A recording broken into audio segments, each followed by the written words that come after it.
All right, welcome back, everybody, again to another episode of the Top Corner Football Podcast. UCL 6, group stage wrapped up.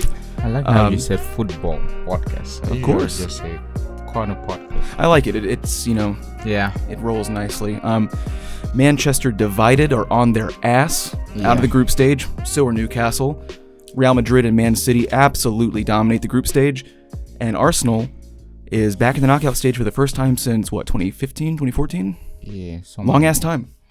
Yep. Group A, Munich, Copenhagen. Manchester United ought to be ashamed of yourself. You know what?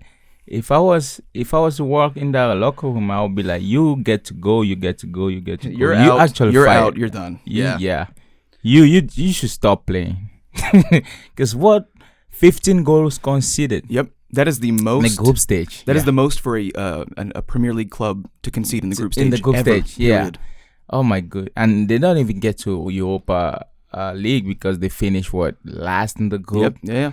And also, this is the I believe they have never had only one clean sheet in 5 games in Europe. I mean, ever, they keep breaking their own records. In a bad way. Crazy. In a bad way. In a bad way. You said it's Van Gaal. You said it's Mourinho. You said it's Pogba. You said it's Sancho. You said it's now it's Onana. Now it's I don't believe in all that. I think the management is at fault. I think the whole United should be thrown away in the trash. I think all the players should resign. They should all be fired. The guy driving the bus is like, I think all of them, from the cleaner, from everybody, even the because the thing about it is they need a big revamp. They need to actually understand that they have fallen. It's like Rome has fallen. They need to understand that, and they need to rebuild from ground up. And I know the fans will be like, well, it's United, this whole big thing. We think of United, we think of the era of Van Nistelrooy, we think of the era of Rooney. But, it's not that era anymore. United hasn't been there for a long time. They haven't done a great job at maintaining such a legacy. Now that all of that is gone, they have to rebuild. They have to understand, and it's time for them to rebuild. And the fans and everyone included have to be patient, because right now they are absolutely trash. I agree with every single thing that you say, except for one thing. What? And that's that the fans have to be patient. No, the fans should be not rioting. It's never okay to riot, kids, but they should be way more upset than I think that a lot of them are forwardly trying to present for themselves. No, I think when I say patience, is because it's United. What they all expect is someone to come in and get United there already. Yeah. It won't happen. They've wanted that for almost a decade now. It won't happen. Yeah. That's because the whole decade they didn't understand. With now that there's been a lot of case studies from managers to managers, from players to players, from scapegoat to scapegoat. The understanding is United is not more United. Everything has fallen down. A lot of players have come out complaining about either the management, either the players, either the person, the people at United being close-minded, either United being run as an antiquated club instead of being. So with all that, you understand. Last in the group, even Copenhagen made it second. Yeah. That's crazy. No, and one more. Galatasaray have never, until they played at Old Trafford, never scored in England for 117 years of their club's existence. Oh my goodness. Amazing. That's amazing. But you're right. I mean, breaking records everywhere they go. Yeah. Breaking their own records, Yeah. So there's no point for these guys to even participate anymore. I'm talking about anymore everywhere. It is an absolutely ridiculous group if you think about it. And I mean, again, no, you don't want to disrespect clubs like Copenhagen and Galatasaray, but that stat that I just told you, like, they haven't scored in England ever. Period. Ever, yeah. Period. It's not about disrespecting. It's about having a history. It's like Real Madrid. This Galatasaray might be a great club, but Madrid has a bigger history. Yeah. United has a bigger history. And for them to keep breaking their own history and minimizing things that other players and coaches have spent time building since the conception of English football, they have completely broke that down to the T. And so to avoid the fear of being disrespectful, this was on paper one of the easiest stage groups for Manchester United to draw. You knew that you weren't going to get the top slot. So realistically, you were going to get a bad draw for the round of 16 and leave in the round of 16. Yeah. But it's a good introduction back into, like just getting a groove for the Champions League, because they're not consistently in the Champions League anymore. So you won a nice group stage to prove yourself, be the strong second to a Bayern. There's no shame in being second to Bayern. Yeah, but you didn't get to do that. And their last game, they didn't play bad against Bayern, but because they did play bad against everyone. Yeah, exactly. And that's the thing. But you know what?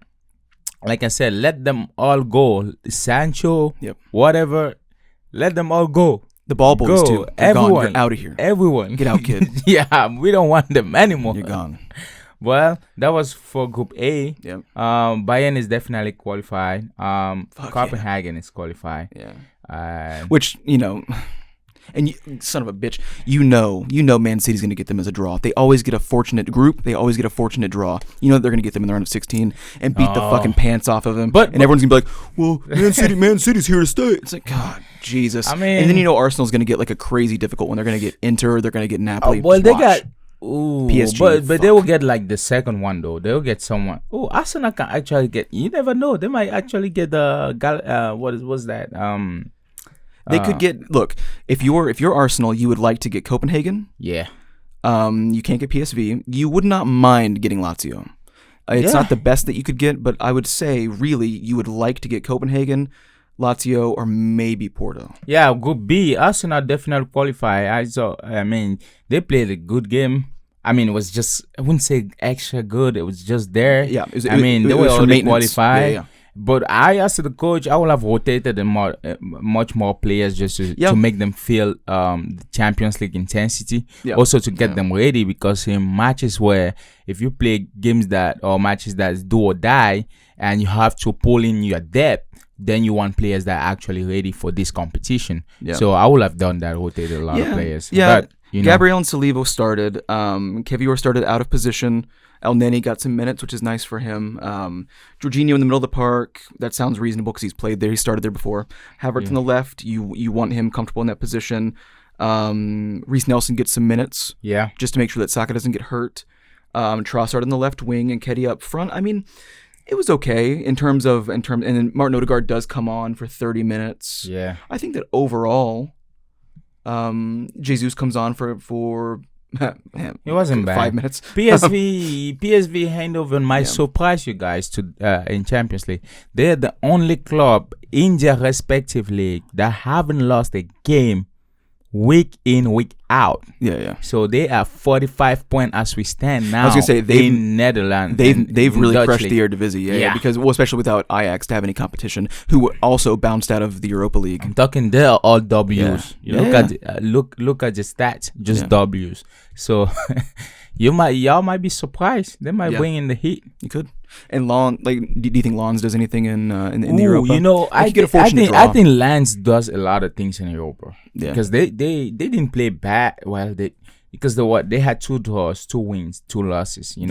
One of which was they snuck out that victory against Arsenal, which was big at home. Yeah. So and then they got the pants beat off them. I think the surprising thing is Liverpool might win the Europa. Sevilla's not there. Sevilla's not there to defend the title. Sevilla's not there.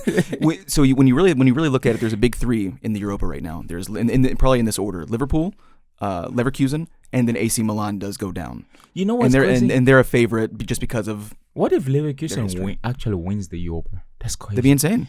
Do you think that they have more of an opportunity to, or more likelihood to win the Europa League or to take the Bundesliga? I don't see them. I don't see them as non-favorite, but I don't see them as favorite either. Would you say that?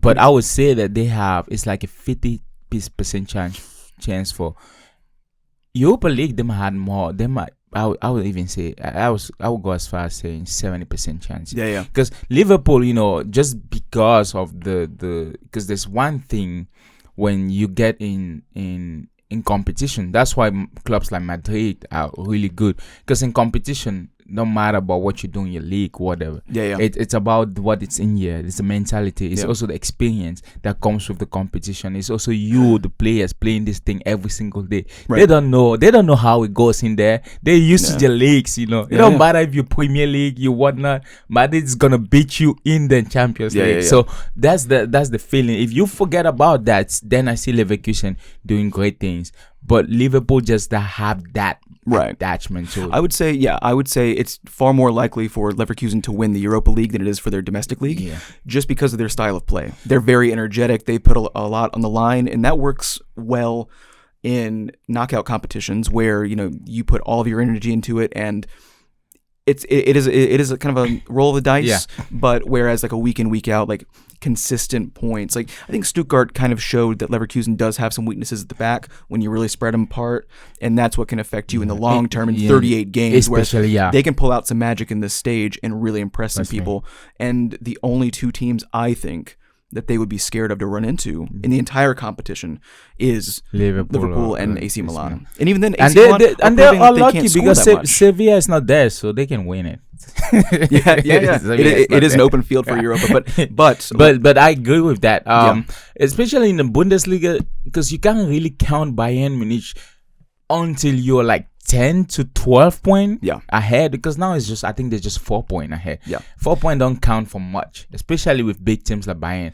Go ahead. When they start going from, because now I think these are home games. When it starts away in the next season, the next half of the season, teams like Bayern can really do what they know how to do. Look at City of last year. I was gonna say, like this reminds me, the Leverkusen Munich race for the Bundesliga reminds me a lot of Arsenal and City last year. Where Leverkusen's playing a lot like Arsenal, a lot of energy, very impressive, very beautiful, very vibrant.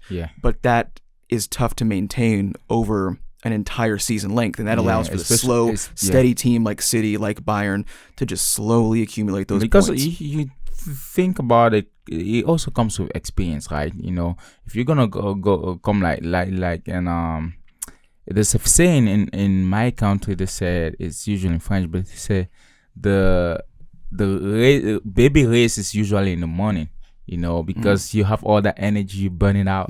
But people that know how to pace yourself, they're gonna overtake you in the long run. It comes back with experience too. It's a marathon, not a sprint. Which Manchester City proved that last year in the league.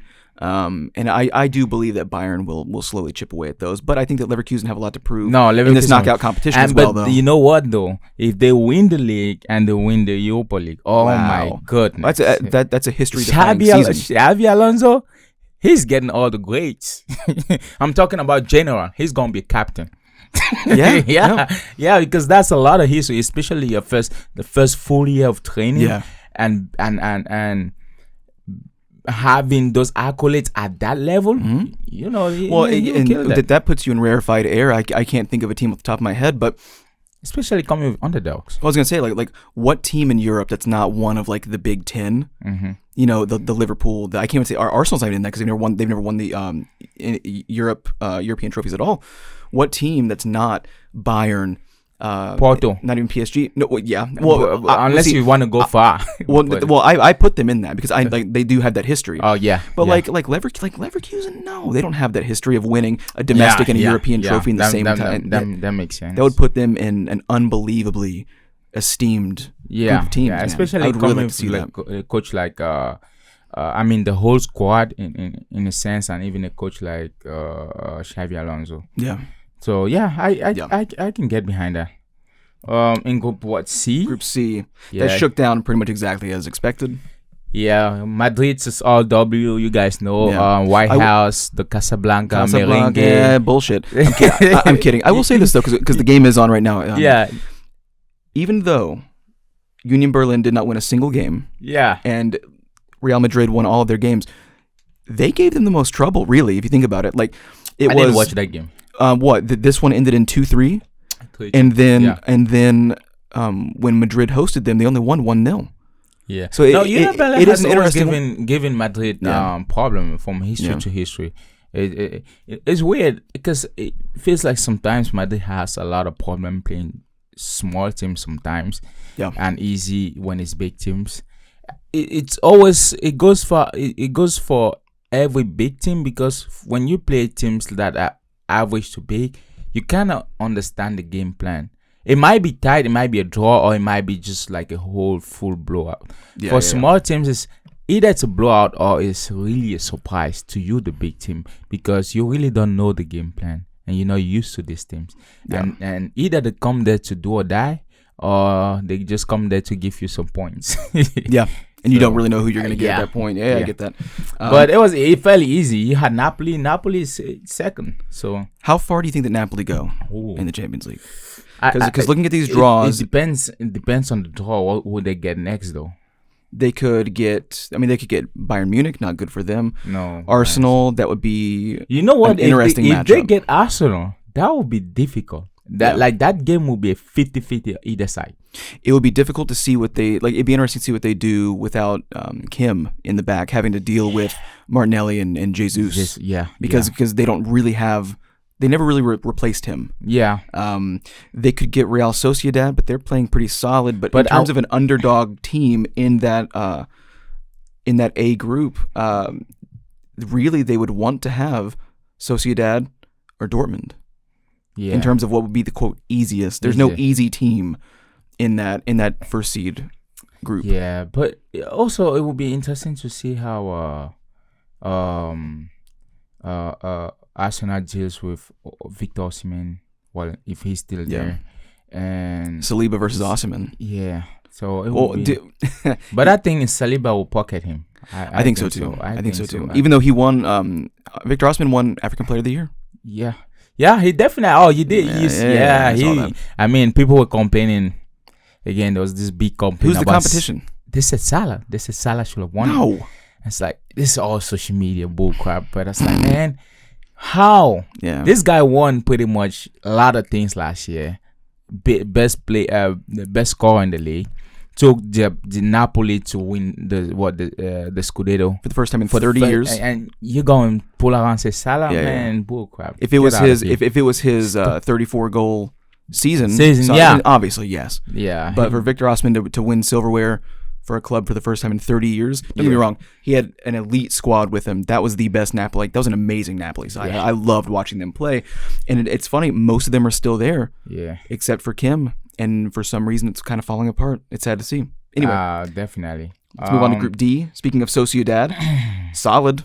Surprisingly solid. Kind of going under the radar. Sociedad is slowly creeping its way. It's like nobody really cares and talk about them, but they're doing good both in the league and both in Champions League. I feel bad because this entire group stage, I have to admit it, I didn't watch a single full match of theirs.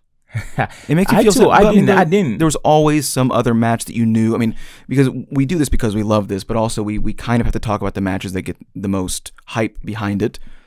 We usually have like 4 matches a week that we talk about. Try to watch 2 or 3 of them, but we watch highlight packages and really simple stats. You can't watch them all.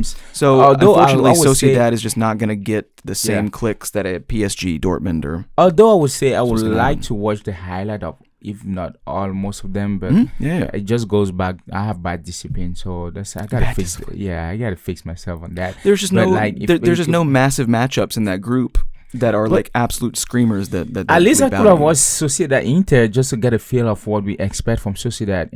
Because I bet you, I kid you not, Sociedad get one of these teams that think they're too big. They wouldn't try. That's what it's gonna be. PSG might take them. Like I could see that happening. I could see Sociedad pulling one out from PSG. Yeah. Who's not going to take them that seriously. I could see them getting past Leipzig, Porto. I could see Napoli would be an interesting one as well. Yeah. I feel like Napoli's in a good position being because there's no one team, like there's no one team that you think, oh, they absolutely dominate them, but then there's no real matchup with Napoli against someone where they're going to smoke Napoli. Yeah. Napoli is always this curious little question mark. They could win. They could sneak something away, or they could fall flat. You don't know. Yeah, Napoli. If you go to into Group E, Atletico Madrid, Lazio. Atletico Madrid, they had to qualify. I mean, Lazio doesn't surprise me. The second, this looks exactly like it should. Unsurprising to me. So, but Atletico Madrid, Wonder who they can get. If they get Sociedad, they gonna smoke them.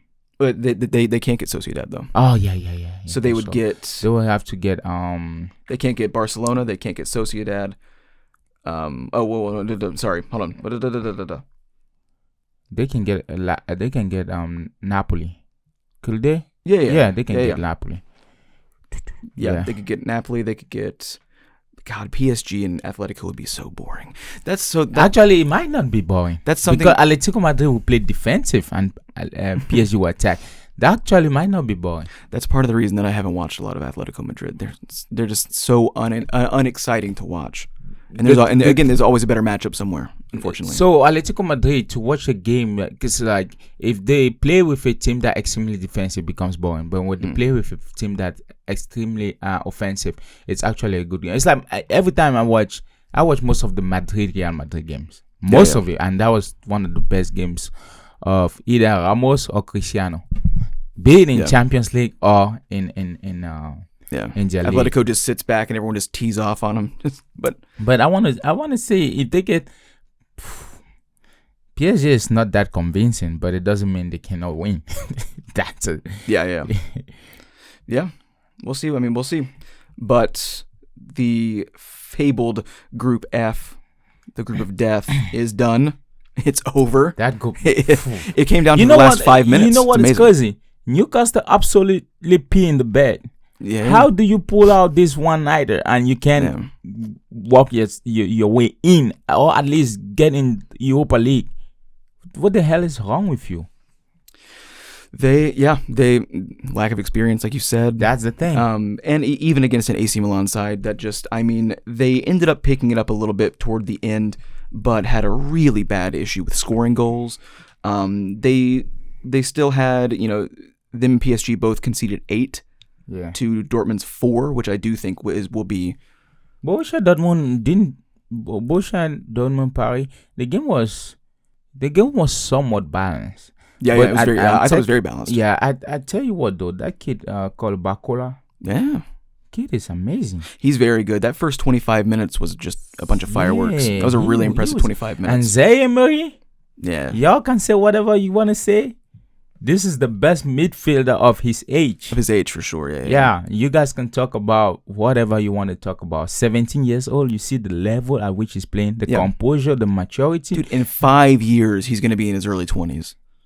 5 years from now, a half decade from now, he's still going to be considered a kid, not even in his prime yet. And he wouldn't imagine. And where will he be by then? Yeah, with all the experience, he won't be at PSG. Yeah, he won't be. He won't be at PSG. And if he keeps that up in the next 5 years, he's gonna be a killer in that midfield. Yeah, you think about it, and he probably will be either entering his prime or at his prime. Yeah, that's crazy. Absolutely. What are they feeding these kids, man? 17. Feeding these kids. At 17, I wasn't even near where he at. No, dude, what was I doing at 17? What was I doing at 17? I was in a hardcore punk band. Oh my goodness. This punk stuff again. Yeah. I was playing Metal Gear Solid on my PSP. Dang. At 17, I had just been a lower seed, which is probably junior here in the US. This is crazy. And yeah, man, this guy's gonna be 18. He's making so much money. Good grief. Yeah, it's a good thing that I didn't make that kind of money at 17. I would have probably ended up being a bad person. Or a worse person. I'm a pretty bad person. I think that's what poor people say. I want to make that. I wish I made that money at 17. So wait, so poor people are the ones that say they don't want the money? Yeah. Interesting. You know why? They never had the money. That's why they think like that. Okay. When you had the money, you always see it. You don't think like that. You thinking, when you were raised at 17 or 15, you seen all this money around. At 16, you thinking, how should I own a company? That's how you thinking. Yeah. But when you never seen it, like, money don't make people rich. Oh, let me tell you something. With money, money don't make people happy. With money, I'll be so happy. Oh man, I will buy all kinds of happiness. At least you can put a price tag on your happiness. That's good for everybody. Oh yeah. Man. Everybody ought to do that. Let me tell you something. I've tried. I'm still sad.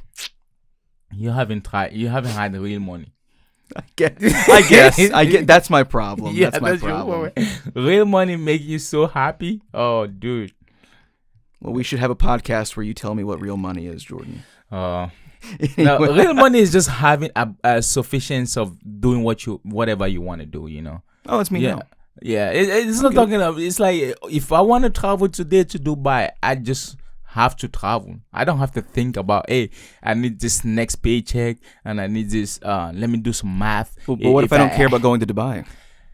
Well, if I wanted to buy a car tomorrow, I think about it. I go to the dealership. I just buy it. Oh, I'm good with my car. Okay.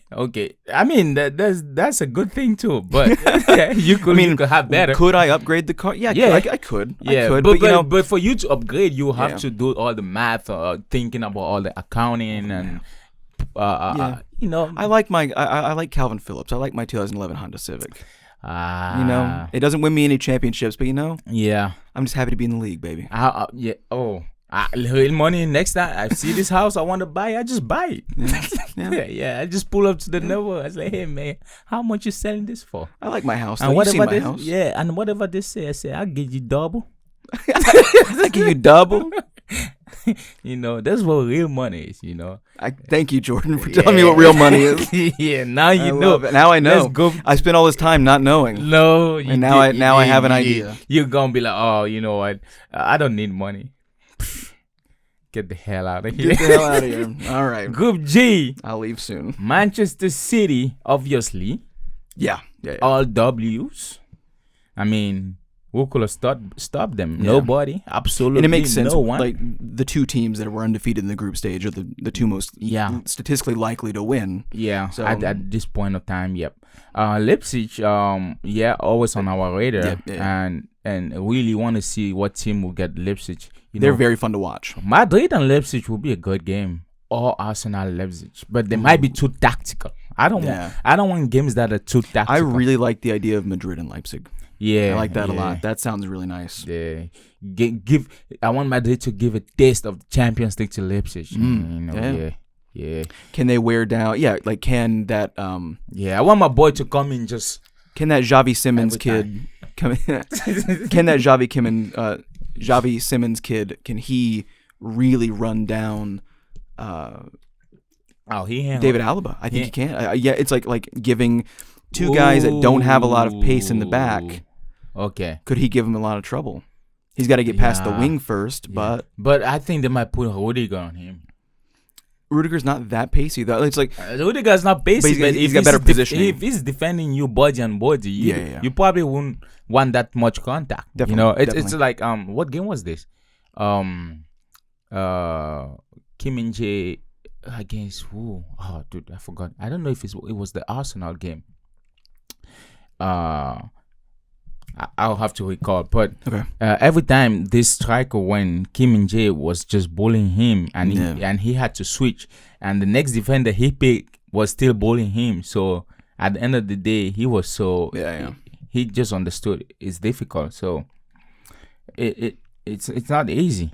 So Group H. Yep. In Barcelona, I mean, they got a pretty lucky group stage draw. They're not playing as well as they can and should, but they still come out with 12 points. I'm kind of surprised Barcelona had 2 losses. I mean, not surprised, but it just shows you that Barcelona is not Barcelona we know, or and they have on paper a good squad. They're just they are not working that well together. They're not. Yeah, I mean, I don't want to say anything about Lewandowski's performance, but he's very out of form. Yeah, he's not playing at the level that was expected from him, especially going to Barcelona. Well, and that's the problem too with being one of the best players in the world, is that when you're not playing in your current in your expected form, that doesn't mean that you're that bad. It just means it's very easy to fall from being one of the best in the world. I mean, it just takes a second. I mean, something's got to be done too. I don't know what's really the problem. Koundé just got back 2 games ago, I mean, they have a good squad. They got Lopez, Romeo, Christensen, Christensen. I don't think he's good though. Yeah, Christensen. Yeah, I think they got to find a replacement. When he I didn't think that he played well at Chelsea. Mm-hmm. When he went to Barcelona, that didn't make much sense to me because I don't think that he was that impressive at Chelsea. I thought that between him and Rudiger, it made sense that Rudiger went.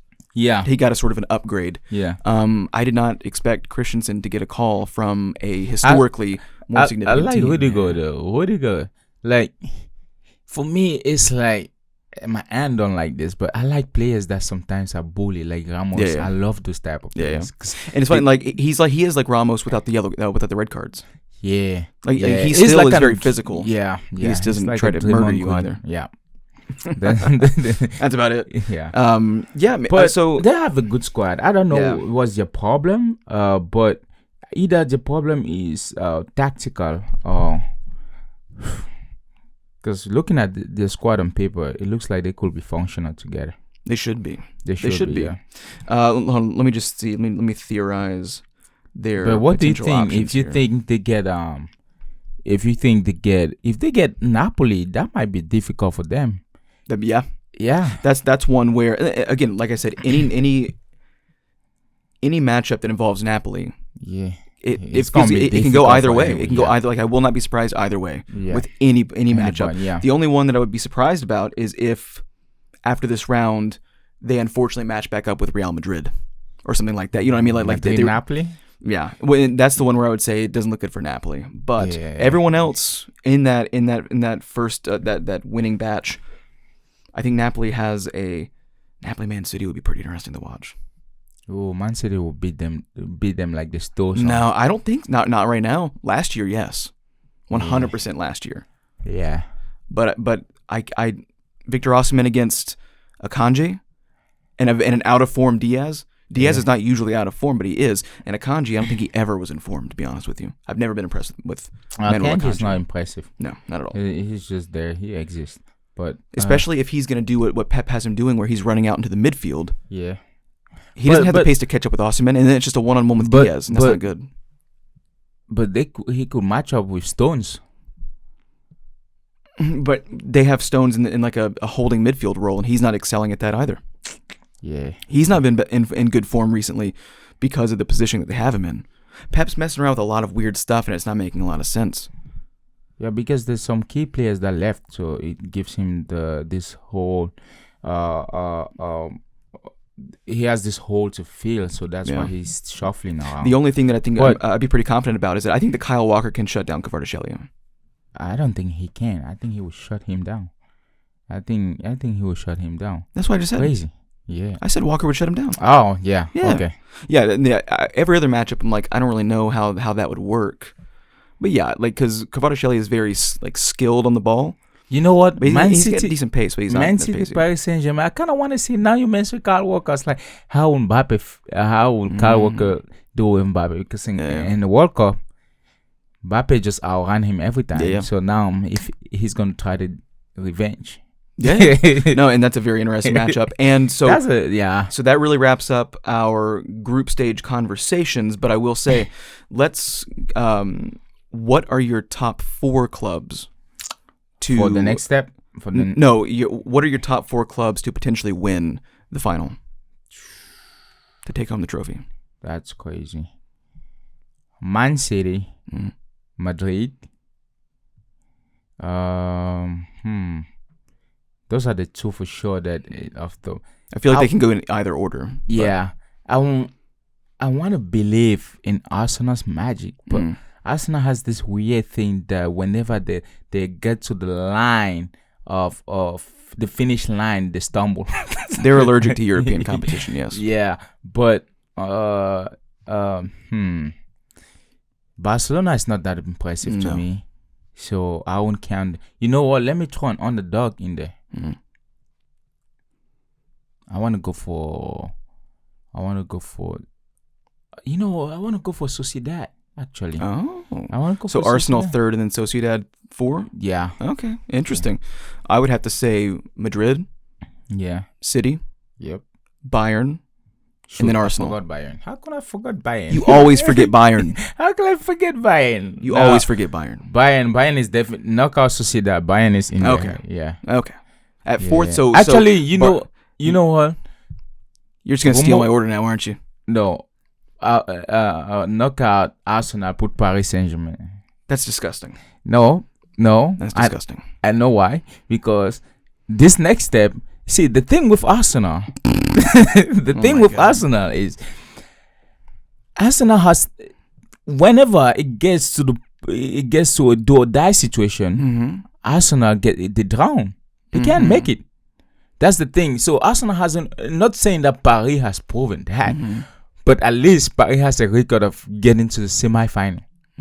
See, we don't want to go too far in 2005 and all that. We're talking about this timeline. Because I'm just thinking. I'm thinking Arsenal going down to Juventus, and then I'm thinking PSG going down to Bayern, and I'm thinking neither one needs to be seriously taken in the European discussion. How about PSG Arsenal?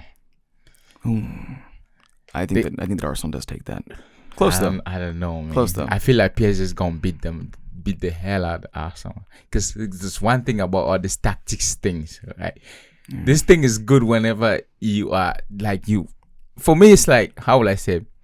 All this tiki-taka, whatever, shuffling or positional that these guys are playing, unless you get to really execute this at a high level, you meet clubs that are highly effective individually. On a good day, they will beat the hell out of you. That's why Madrid is always successful.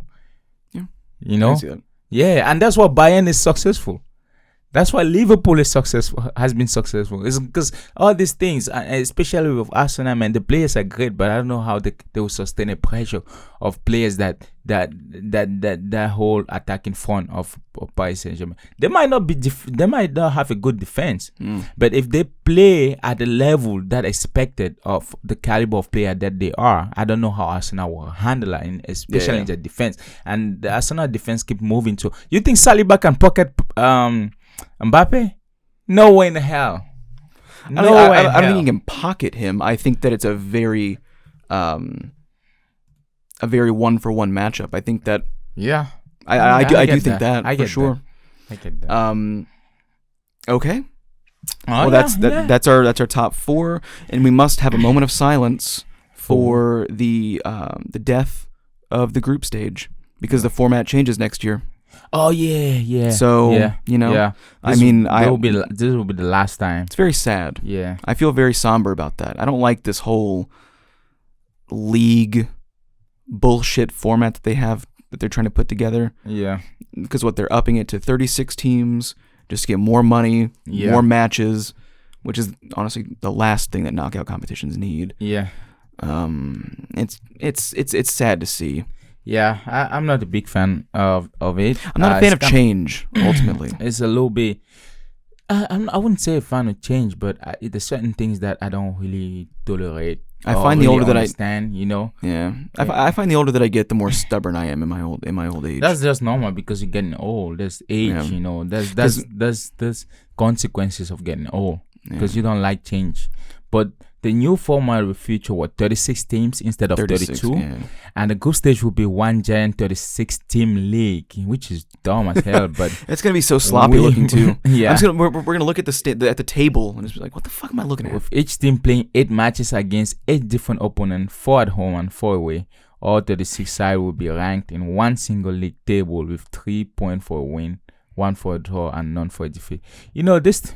This whole, there's one thing with things that I'm also accustomed to. Not saying that I'm an enemy of progress or change, but things that I've known to be. Progress and change are different, though. Keep that in mind. Not all change is progressive. That's true. There is regressive change, and I feel like this is genuinely regressive change. Yeah, this is a step back in a knockout format for competitions. Well, things that I've known to be, I just wanted to stay like that because I feel like it's functional to a point. Like every kid, especially if you've been following football for so long, be in football, be in NFL, be in whatever, right? You always know if it's basketball, east west, you know how it works. You get to football, hey, if there's a competition, it's always gonna be group stage. They play in between them, the 2 qualify, and then go and the 3rd 2 qualify, 2 go home, and now something like that. Yeah, and now you just go and change it up on us.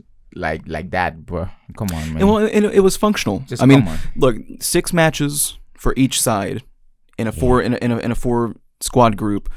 I mean, by the end of it, you see who played better, you see who played worse. Like, if you move on from the group stage, there's no real argument of who earned that. Yeah. This whole league thing, where like, so you're not going to face everybody on the massive table. Yeah. You're going to face some, but not all. That sounds like a fucking group stage. Yeah. So like, just keep the group stage. Sorry, I'm getting frustrated about this. Well, but I'm a stubborn old man. For everyone that listens to this podcast, catch us on Monday for the leagues podcast. Well, and we will also have time. It might be a supersized episode on Monday because we will be discussing the Champions League knockout draw that will take place that morning. So we will have to keep an eye on that as well. Yeah. Well, catch us on YouTube. Go and subscribe. Turn on the notification bell.